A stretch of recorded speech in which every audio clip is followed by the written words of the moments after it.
बच्चों, first year political science के paper first में मैंने राजनीति विज्ञान के मूल आधार उसके बारे में प्रारंभिक बातें बताई थी। और ये कहा था कि राजनीति विज्ञान के मूल आधार बेसिकली राजनीतिक सिद्धांत है। और राजनीतिक सिद्धांत जो है वो संपूर्ण राजनीति विज्ञान को समझने की एक पूर्व शर्त भी है, ये अपन सब मान लें। अब आप में से कई बच्चे 12वीं में भी पॉलिटिकल साइंस पढ़कर नहीं आए होंगे, ऐसा होता है।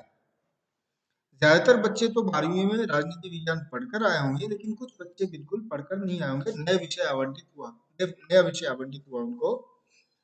तो ऐसे बच्चों के लिए या सबके लिए राजनीति राजनीतिक सिद्धांत को समझना बहुत जरूरी है। और इसलिए जो फर्स्ट पेपर है राजनीति विज्ञान के मूल आधार, वो राजनीतिक का सिद्धांत के बारे में संपूर्ण जानकारी देगा। और ये राजनीति विज्ञान का अर्थ क्षेत्र और प्रकृति, इसके बारे में ये जानकारी होगी। राजनीति विज्ञान है क्या, अपन राजनीति विज्ञान क्यों पढ़ रहे हैं, और राजनीति विज्ञान का एक इतिहास क्या है, राजनीति विज्ञान का विकास कैसे हुआ, इवोल्यूशन कैसे हुआ, इन सब बातों की चर्चा करेंगे। देखिए, राजनीति विज्ञान अगर सामान्य रूप में देखें तो दो शब्द है इसमें, राजनीति और विज्ञान। इन दोनों का विश्लेषण अपन करेंगे। राजनीति का मतलब क्या है? राजनीति का मतलब सामान्य अर्थों में देखें तो राजनीति का मतलब है राज्य नीति। राजनीति मतलब शासन करने की नीति, शासन करने की नीति। राजनीति, नीति यानी शासन करने की नीति, शासन करने की व्यवस्था, शासन व्यवस्था से संबंधित। अब सिद्धांत जो है वो विज्ञान जो है वो एक अलग चीज है, उसके ऊपर मैं आऊंगा। लेकिन राजनीति जो है अ, वो अपने आप में शासन से संबंधित, राज्य से संबंधित और राज्य की व्यवस्था से संबंधित विषय है। राजनीति अपने आप में एक व्यावहारिक पक्ष है। लेकिन जब विज्ञान की बात करते हैं, जब सिद्धांत की बात करते हैं, तो इसका सैद्धांतिक पक्ष, यानी वो कौन से मापदंड, वो कौन से पैरामीटर्स, वो कौन से पैमाने होने चाहिए जिसके आधार पर दरअसल व्यवहारिक राजनीति की जानी चाहिए या व्यवहारिक राजनीति होती है। तो राजनीतिक शब्द, राजनीति जो है वो व्यवहारिक पक्ष है, राजनीति विज्ञान और राजनीतिक सिद्धांत सैद्धांतिक पक्ष है। ये अपने को ध्यान रखना चाहिए। जो हम देखते हैं ये चुनाव होना, ये देखते हैं कि शासन सरकार चलाना और बहुत सारी चीजें आजकल, वो असल में इसका व्यवहारिक पक्ष है। तो सैद्धांतिक पक्ष क्या है? क्योंकि हम जब अपने को ध्यान रखना चाहिए कि हर चीज का दो पहलू है, सैद्धांतिक और व्यवहारिक। और सैद्धांतिक पहलू भी बहुत जरूरी है, क्योंकि बिना सिद्धांत के आधार नहीं होता किसी भी व्यवहारिक पक्ष के लिए। तो सिद्धांत की जानकारी भी जरूरी है।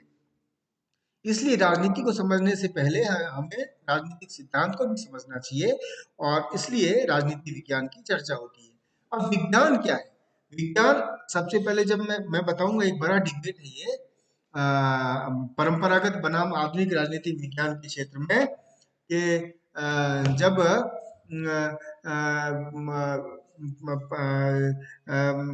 आधुनिक विज्ञान, राजनीति विज्ञान ने विज्ञान को अपनाया, वैज्ञानिक अध्ययन को अपनाया, तो इसलिए विज्ञान के ऊपर ज्यादा जोर दिया जाने लगा। हालांकि अभी भी आप देखेंगे, आपके ध्यान में होगा, कई किताबों में लिखा होगा राजनीति शास्त्र, वो राजनीति विज्ञान नहीं लिखा होता। और कई पुस्तकों में राजनीति विज्ञान लिखा होता है। तो आखिर राजनीति विज्ञान और राजनीति शास्त्र का भेद क्यों? तो दरअसल क्या है कि जो परंपरागत राजनीतिक विचारक है, वो राजनीति को एक कला मानते हैं, एक शास्त्रीय कला मानते हैं। और एक एक दर्शन दर्शन का विषय मानते हैं, एक ऐसा विषय मानते हैं जो एक आदर्श पहलू, एक आदर्श व्यवस्था की रूपरेखा प्रस्तुत करता है। जबकि आधुनिक जो विचारक है, राजनीतिक विचारक, वो इसे विज्ञान की ओर ले जाने की कोशिश करते हैं। अब मैं एक बार विज्ञान को समझाऊं कि राजनीति विज्ञान विज्ञान है अथवा नहीं, बहुत लंबा डिबेट है। विज्ञान किसे कहते हैं? विज्ञान किसे कहते हैं? जैसे सामान्यतः दो प्रकार के विज्ञानों की चर्चा होती है, एक प्राकृतिक विज्ञान और एक सामाजिक विज्ञान, है ना? तो प्राकृतिक विज्ञान क्या है? प्राकृतिक विज्ञान का मतलब है प्रकृति प्रदत्त तथ्यों, सिद्धांतों और चीजों का अध्ययन करना, है ना? वो प्राकृतिक विज्ञान है। जैसे फिजिक्स है, भौतिक शास्त्र है, रसायन शास्त्र है, जीव विज्ञान है, जो सार्वभौमिक जो सत्य हैं, तथ्य हैं, वो चाहे वो जीवन हो, चाहे वो अंतरिक्ष हो, चाहे पर्यावरण हो, इसका अध्ययन करते हैं। तो वो विज्ञान है ना? वो प्राकृतिक विज्ञान है। और जो सामाजिक विज्ञान है यानी कि जो मानव निर्मित तथ्यों, सत्यों और विचारों का अध्ययन करता है वो सामाजिक विज्ञान है ना? क्योंकि मानव निर्मित ही समाज है और तो समाज में जो विचार प्रतिपादित होते हैं उनका अध्ययन सामाजिक विज्ञान में होता है। लेकिन विज्ञान क्या है? तो विज्ञान दरअसल एक क्रमबद्ध ज्ञान है, क्रमबद्ध और सत्यापित ज्ञान है जिसे बारंबार सत्यापित अपने प्रयोगों के द्वारा सटीक रूप में किया जा सकता है और आगे क्या होने वाला है इसकी भविष्यवाणी भी सटीक रूप से की जा सकती है। जैसे हम जानते हैं कि रक्त जब निकलता है किसी भी मानव शरीर से तो वो रक्त लाल होता है ना? अब ये सत्य है यानी कि ये इसके आधार पर हम विभिन्न प्रयोगों के आधार पर इसको साबित कर सकते हैं कि लाल क्यों होता है ना? इसी प्रकार से भाई जल जो है वो जीवन के लिए आवश्यक है। कैसे? ये भी साबित किया जा सकता है ना? तो क्रमबद्ध ज्ञान है, क्रमबद्ध ज्ञान जिसे कि बार बार सत्यापित किया जा सकता है और आगे क्या होने वाला है इसको इसके बारे में भविष्यवाणी भी की जा सकती है। ये विज्ञान है। हम ये सारी चीजें देखते हैं एक प्राकृतिक विज्ञान के विषय में। ऐसा हो सकता है न्यूटन ने एक गुरुत्वाकर्षण का नियम दिया तो वो तो सत्य है, वो तो क्रमबद्ध ज्ञान सत्यापित ज्ञान है और उसे बार बार सत्यापित किया जा सकता है। लेकिन क्या इतना सटीक ज्ञान, क्या ऐसा क्रमबद्ध ज्ञान जो इतनी सटीकता के साथ आगे क्या होने वाला है इसके बारे में बता सके, ये सामाजिक विज्ञान में संभव है? क्या राजनीति विज्ञान जो कि एक सामाजिक विज्ञान है इसमें ये संभव है? इसलिए जो परंपरावादी विचारक हैं वो कहते हैं कि नहीं, ये तो राजनीति तो एक कला है, एक एक आदर्श है, एक दर्शन है ना? जबकि आधुनिक राजनीति विचारक कहते हैं कि नहीं, जिस प्रकार प्राकृतिक विज्ञान में भविष्यवाणी संभव है इसी प्रकार राजनीति के क्षेत्र में भी वैज्ञानिक तकनीकों का उपयोग करके मानव के व्यवहार का बारंबार क्रमबद्ध अध्ययन करके हम ऐसे सटीक निष्कर्षों पर पहुंच सकते हैं जिसके आधार पर आगे क्या होने वाला है वो उसके बारे में भविष्यवाणी की जा सके। तो वो इसलिए मानव व्यवहार को इसकी मूल इकाई मानते हैं और इसके आधार पर वो इसे विज्ञान साबित करने का प्रयास करते हैं और इसलिए राजनीति विज्ञान को विज्ञान कहते हैं आधुनिक राजनीतिक विचारक, जबकि परंपरावादी विचार इसे विज्ञान नहीं मानते हैं।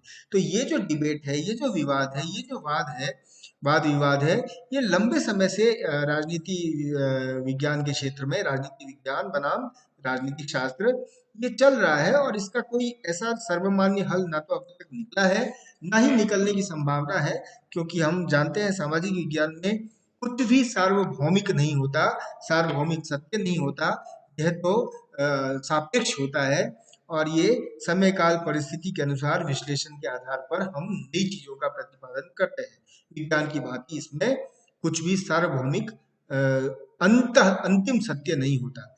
इसलिए हम ये राजनीति विज्ञान बनाम राजनीति शास्त्र के भेद को देखते हैं। अब एक और बात सामने आई है कि राजनीति विज्ञान जो है वो विज्ञान है या नहीं, ये तो ठीक है, अलग बात। लेकिन आखिर राजनीतिक अध्ययन जो है वो उसकी शुरुआत कैसे होती है? राजनीतिक अध्ययन जो है आखिर कब से किस आधार पर किस लिए शुरू हुई? देखिए, राजनीतिक अध्ययन जो है वो हम एक विषय के रूप में देखें तो बहुत पुराना नहीं है। 19वीं शताब्दी के उत्तरार्ध में ही राजनीति विज्ञान का अध्ययन एक अलग विषय के रूप में शुरू हुआ। यद्यपि उससे पूर्व एक बृहद सामाजिक विज्ञान के रूप में राजनीति विज्ञान का अस्तित्व था, राजनीतिक विषयों का अस्तित्व था, राजनीतिक विषयों का अध्ययन होता था। अब इस संदर्भ में जब भी अपन राजनीति विज्ञान की बात करें, राजनीतिक अध्ययन की बात करें, तो हमें कौटिल्य या उससे पूर्व के विचारकों से शुरू करना होगा जिन्होंने राजनीतिक विषय के ऊपर, शासन के ऊपर, राजा यानी शासक के ऊपर अपने विविध विचार रखे और राज्य के बारे में, देश, राष्ट्र और राज्य के बारे में विचार रखे। तो प्लेटो, अरस्तु, चाहे प्राचीन यूनान के हो या कौटिल्य भारत में मनु की विचारधारा, तो ये सब जो है सामने आती है और इसलिए अपन इसको तीन विभिन्न युगों के माध्यम से समझने का प्रयास करेंगे। राजनीतिक विज्ञान के विषयों का इवोल्यूशन, विकास प्राचीन काल से कैसे हुआ, तो 3 युग अगर देखेंगे तो इसमें राजनीति विज्ञान को अपन समझ सकते हैं। राजनीतिक विषय को समझ सकते हैं, प्राचीन, मध्यकालीन और आधुनिक। अब इसको मैं आगे